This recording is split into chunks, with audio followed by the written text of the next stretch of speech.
Cody back here again with another Vinyl Finds video. It's been a little while since the last one I've done, so I figured it was a good time to actually show off what I've accumulated in the last month or so since the last Vinyl Finds video. Before I get into the records, I do have to say that I got some pretty awesome news that Irvington Vinyl is actually going to reopen at the end of June. One of my favorite record stores easily in the Indianapolis area. There's a few that I frequently visit, and Irvington Vinyl is definitely one of those stores. Always could find some pretty awesome stuff in there. Usually almost every single time you went in there, it seemed like he always had some pretty cool new stuff in. But someone fortunately bought the store and bought the name and everything, and they're going to reopen it right in the same location. I think they are aiming for a late June reopen, but pretty ecstatic that Irvington Vinyl is once again going to be in the Indianapolis area. It was definitely a sad, somber time when it closed. I'm glad it was only for a short period of time, so definitely can't wait for them to reopen and I can actually go back into Irvington Vinyl and dig. So hopefully when it does reopen, it will be a very similar style. Hopefully the new owner of the store keeps up with it. I do have my faith though, and I'm really ecstatic about checking it out once again. But gonna just get right back into the records and start showing what I have picked up in the last month or so. The first few albums I'm going to show I picked up at the Vinyl Rescue Project, another record store that I frequently visit quite a bit. Someone had brought in just a ton of Bob Dylan albums, and some early ones, some newer ones. One album that I kind of caught my eye, it was a newer one from 2001, Love and Theft. I mean, just in great condition. Still has the shrink wrap on it. Still has all the hype stickers. It's original copy, near mint. And some of Bob Dylan's later albums are kind of hit or miss for me, but this one always kind of enjoyed. So I definitely had to pick it up. It wasn't overly expensive, so definitely cool to get some newer Bob Dylan. Newish Bob Dylan albums. I mean, 2001, so it's 17, 18 years old now, but I mean, still a pretty solid later Bob Dylan album to pick up. And then another album I've been actually kind of looking for a while. It's the first whole album, Pretty. On the inside, this is their newer reissue that came out probably, I think, earlier this year. And I just couldn't find it anywhere. I couldn't find it any other record store that I tried to, when I visited, I just couldn't find it. And he finally got a copy in. And unfortunately, this one is just on the black vinyl. I know they had a pretty cool looking like pink vinyl. But just glad to actually finally pick up this album. I don't have an original copy of it, so it's just the one that I really needed to fill in the whole collection. And the last album I picked up at the Vinyl Rescue Project is The Doors, An American Prayer. Of course, it's like the Jim Morrison doing his poetry, and the other Doors like playing music to it. And this one is a 1995 issue. I actually have an original copy of this as well that I picked up probably 4 or 5 years ago. But this one kind of caught my eye because there was a couple of bonus tracks on this one, so I decided to pick it up pretty much solely for those ones. And it's in pristine condition, 1995 copy, very great sounding copy.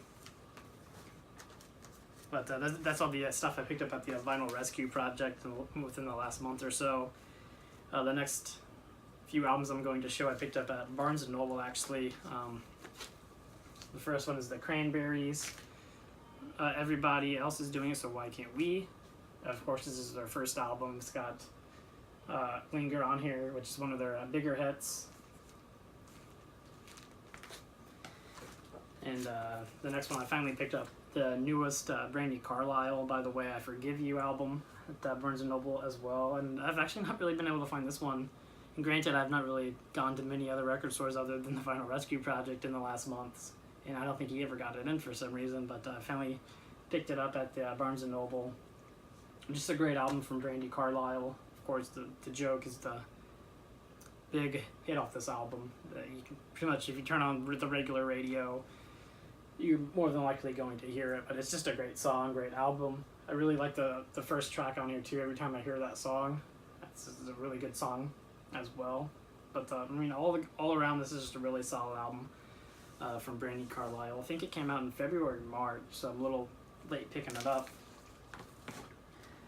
But there's all the things I found at Barnes & Noble. I honestly have to say that Barnes & Noble, it just seems like they've been kind of lacking putting new stuff out there. It seems like they've been kind of not wanting to put the records out and focus so much on the music side anymore, like they had been really in the last year or so. It's actually kind of bizarre, but that's beside the point. These albums I picked up at Half Price Books over the weekend, actually. They were having a 20% off sale for Memorial Day weekend. So they picked up 3 albums. The first one is David Gilmour, About Face, an album that I've actually had in the past, and a couple years ago I actually gave it to Corey for some VCLT. I gave it to him when I saw him back, actually, when he did the Record Stores Across America in Irvington, which is a great video. Definitely recommend. I mean, all of the videos he puts out are just fantastic, but definitely this was an album that he at that time needed, so I had it, and I had no problem giving it to him. But and not that I've really been actively searching or seeking this record out since I gave it to him, but I found it at Half Price Books, 20% off sale. It was cheap. Album's in good shape, so I picked it up to put it back into the collection myself. And then another one I picked up is John Hiatt, Slow Turning. Another great album from John Hiatt that I needed to get. And I mean, of course, the title track, Slow Turning, great song. Paper Thin, another great song from John Hiatt. I actually got to see him in concert a couple years ago. And John Hyatt's actually from Indiana, so you probably should see him more often because he does play quite a few shows around here. But he did a show with Robert Cray, and it was just a great show. Just hearing Robert Cray and him co-headlining tour. And the last album I picked up at Half Price Books is Red Hot Chili Peppers' second album, Freaky Styley. Red Hot Chili Peppers album I needed to pick up. Finally was able to actually find it for a good price. And I don't know if all Half Price Books are doing this, but recently the one local to me has a lot of the albums that they deem more like collectible and rare. They've been just putting like tags in the little tags with the picture of the album on it instead of the actual album. You have to take it out to the register and then they get it out for you, which is kind of strange because it's kind of a hassle too, because if you don't know about the condition or anything, if it's an original copy or a newer reissue, I don't know why they just don't put them out. But besides this point, luckily this was an original copy. It has a little cutout there, and it's in really good shape as well, so definitely had to pick that one up. And the next few albums I'm going to show is a couple albums I got off of Discogs. The first one being Lisp Fair, Exile in Guyville. This is the new reissue, and when this album actually came out a couple weeks ago, I honestly just couldn't find it anywhere. I looked at FYE, I looked at Barnes & Noble, and just couldn't find it anywhere. And Barnes & Noble, like I said earlier, it seems like even trying to find help in there to ask questions. I mean, they have in the music area, there was no one out there. And this is like 7:30, 8 o'clock at night on a Friday. To even ask questions about if they got it in, or if maybe they got it in and sold it. Because sometimes it seems like they get one copy in and that's it. But no one even there to ask. So I kind of said, forget it. I'm just going to order it online. The next day, the Saturday, I went in there and they had it put out. Then there was actually somebody working in the music area now. And so apparently the guy was just either at lunch or just off that day. So none of the other employees, I guess, just put it out. So it was kind of annoying, but the funny thing is I got it I got it on Discogs. I got it at a record store. Actually, I have a little sticker there to hype them. It's called Satellite Records out of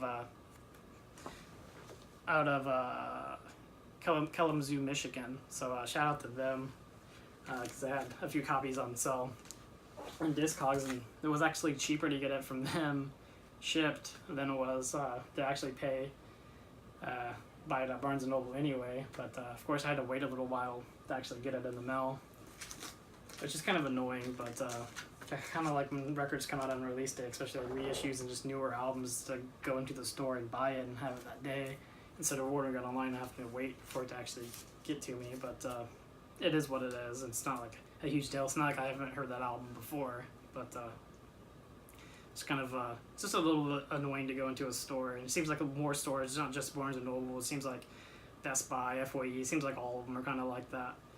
Almost like forces you to buy it online. But try to support the stores when I can. Definitely, I don't know if any other record stores got it in either. I know I checked Vinyl Rescue Project and they didn't get it in either, but I did get another album off of Discogs. It's Sonny Landreth, South of I-10. This is an album that I've actually wanted to have for a while. It's been on my want list on Discogs, and one popped up for a lot cheaper than it usually goes for, so I quickly snatched it up. Original 1995 copy, pristine condition. Mark Knopfler, of course, used to be in Dire Straits. Actually plays with him on a couple of tracks. It's kind of a blues rock, southern rock. Very, very good stuff, though. Definitely recommend checking Sonny Landreth out if you have not heard of him or not heard this album. Definitely recommend it. But definitely one that I had to pick up. And the last album I'm going to show is a newer release. It's the new Jeff Ament album, Heaven Hell. Came out just a couple weeks ago. I pre-ordered it as soon as I saw it announced from the Tin Club. And of course, the Tin Club, they actually threw in a little bonus pick as well. They actually had two variations of the pick. They had a Heaven and a Hell one. I got the Hell one. And the first 400 copies actually were on collared vinyl. And I was actually lucky enough to get one of the collared vinyls. Like I said, I pretty much pre-ordered it probably within 10 minutes of them announcing it. I was actually luckily on lunch at work when they announced it, and so I ordered it right from my phone. But it's almost looks like throw up on the vinyl. I've heard a couple people say that, but it's nonetheless very cool, translucent, kind of swirly design. And the actual album itself is very solid as well. It's one of those albums I feel like the more I listen to it, and I spun it probably 2 or 3 times now, that the more I enjoyed it. But that is all the albums that I actually have to show. And not too many, but definitely there's a lot of albums coming out next month that I'm really looking forward to.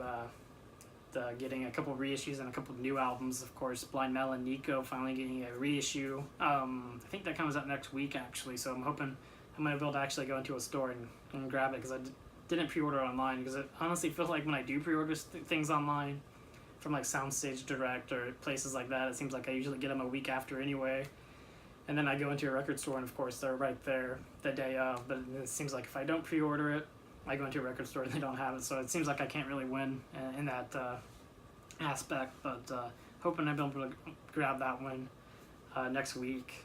And of course, Dave Matthews has a new album coming out. Dave Matthews Band coming out with a new album in June.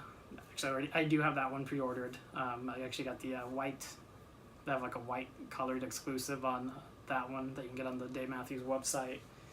I don't know if you actually can still get that variation or not on there, but I know Target also has a pretty cool looking colored exclusive as well. And then a buddy guy's got another one coming out June 15th. He actually just released a song off of it last week. It sounded very, very good, the song that I heard.